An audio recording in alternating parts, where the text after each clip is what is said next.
Patient A came in complaining of syncope. He also mentioned that he had lost his sister from heart disease, and upon auscultation, a systolic murmur was noted.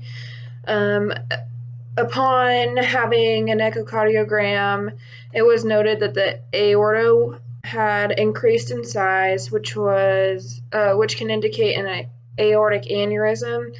These patients will need corrective surgery of this problem, and upon an MRI, the suspicions of that were confirmed of the dilated aorta or the aortic aneurysm. The pedigree notes that it is a dominant form of inheritance.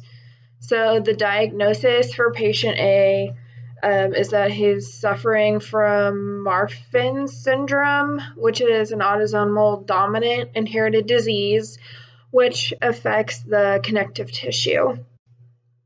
Patient B was referred by his physician for breathlessness and an erratic heartbeat. He is a 35-year-old male with dwarfism. Upon auscultation, it was noted that he had an abnormal heartbeat from both the systolic and diastolic heart rhythm.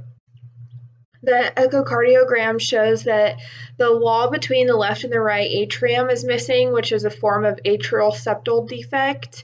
MRI and an ECG weren't done, and the pedigree would support an autosomal recessive pattern, and the diagnosis for this man is Ellis-von-Claisville syndrome.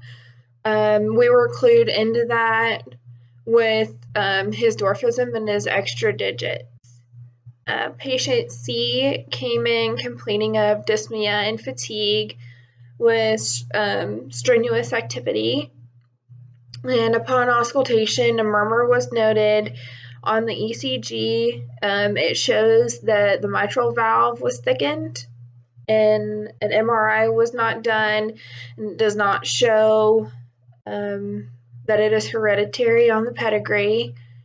And the diagnosis for patient C is of mitral stenosis, which was presented by a diastolic murmur, which is usually consistent with this disease.